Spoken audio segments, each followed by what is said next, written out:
तो यहाँ पे हम चैप्टर नंबर 2 हिंदी ग्रामर में करेंगे। वर्ण और वर्णमाला। वर्ण किसको कहते हैं? शब्दों को बोलते समय हमारे मुख से जो ध्वनियाँ निकलती हैं उन्हें वर्ण कहते हैं। जैसे के साथ में ए का भी उच्चारण हो रहा है, ठीक है।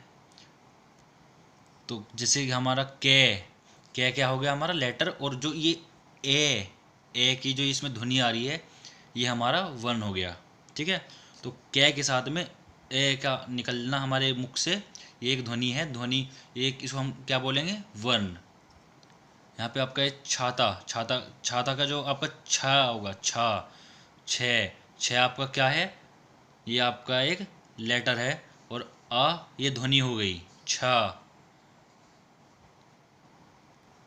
अब हमने यहाँ पे के, ले, में, इसको तोड़ने के बाद में हमने शब्द को, इसको ए को, जो ये ध्वनि है, ये जो वर्ण है आपका, इसको अलग तो कर दिया हमने। यहाँ पे छाता का छा, आ को इसको हमने अलग तो कर दिया, लेकिन अब हम इसको इससे ज़्यादा छोटा नहीं कर सकते। तो यहाँ पे क्या लिखा हुआ है? शब्दों के छोटे छोटे टुकड़े को ही ध्वनि कहलाते हैं। छोटे छोटे जो टुकड़े होते हैं शब्दों के, वही ध्वनि कहलाते हैं। इसके और टुकड़े नहीं किए जा सकते, ठीक है। ध्वनि द्वारा लिखा गया रूप वर्ण कहलाता है। तो यहाँ पे आपको ये लाइन और लिखी गई है कि ध्वनि द्वारा लिखा गया रूप ही वर्ण कहलाता है।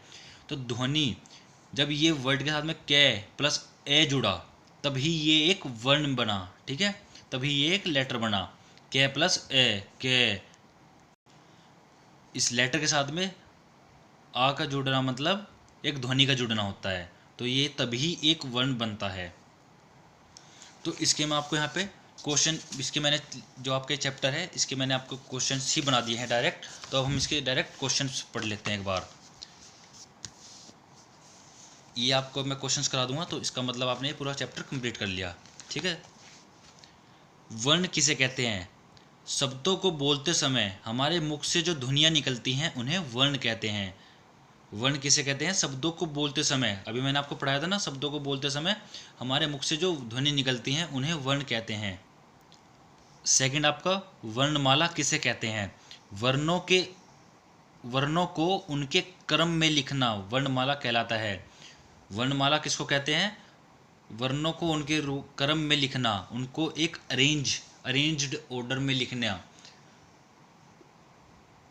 वर्णों को उनके क्रम में लिखना वर्णमाला कहलाता है। ए, आ, ई, ऐ, ऊ, औ, ओ, औ, तो ये हम क्रम जैसे उनको लाइन से लिख रहे हैं, एक के बाद एक, जो उनके नंबर से, ठीक है, तो वो उनको क्रम में लिखना वर्णमाला कहलाता है। वर्ण कितने प्रकार के होते हैं? वर्ण कितने प्रकार के होते हैं? वर्ण 2 प्रकार के होते हैं, स्वर और व्यंजन, ठीक है। ये रहा आपका स्वर और व्यंजन। नेक्स्ट क्वेश्चन आपका, स्वर और व्यंजन में क्या भेद है?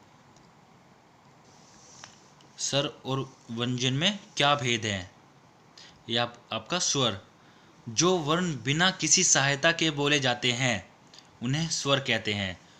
स्वर, जो वर्ण बिना किसी सहायता के बोले जाते हैं उन्हें स्वर कहते हैं, ठीक है। जैसे कि ए, आ, ई, ऐ, ऊ, औ, ये आपके बिना किसी सहायता के, ये सिर्फ खुद में ही एक, जो ये लेटर है वो खुद में ही ध्वनि मुख से निकालते हैं, ठीक है। ए, आ, ई, ये इनमें किसी और लेटर का यूज़ नहीं होता, सिर्फ ये स्वर जो है ये अकेले ही ध्वनि निकालते हैं। नेक्स्ट आपका ये व्यंजन, जो वर्ण स्वरों की सहायता से बोले जाते हैं उन्हें व्यंजन कहते हैं। अब ये जो आपके व्यंजन होते हैं ये कै से स्टार्ट होते हैं और ज्ञा तक होते हैं, ठीक है। कैसे? कै, खे, गे, घे, डे, ये आपके जो आपका ज्ञ ज्ञानी होता है ये यहाँ पे ख़त्म होते हैं, ठीक है। वर्णमाला में आपके 11 जो हैं वो स्वर होते हैं, और व्यंजन जो होते हैं वो आपके 35 होते हैं, ठीक है। 11 स्वर होते हैं और व्यंजन 35। तो जो व्यंजन होते हैं वो बिना स्वर की सहायता के नहीं बोले जा सकते। कै, खे, गे, गे, ये आपके, जो आप अपनी बुक में अपने जो एक्सरसाइज फिल करेंगे तब आप समझ जाएंगे कि जैसे कमल, कै प्लस ए प्लस मैं प्लस ए प्लस ले प्लस ए, तो ये स्वर की सहायता से ही बोले जा सकते हैं। बिना स्वर की सहायता के हम व्यंजन नहीं बोल सकते। ठीक है, तो ये आपको चारों क्वेश्चन अपनी हिंदी ग्रामर फेयर नोटबुक में करने हैं, और बाकी जो मैंने आपको 2 क्वेश्चन पढ़ाए हैं स्टार्टिंग में, वो आपको अपनी बुक में ही फिल करने हैं। Thank you.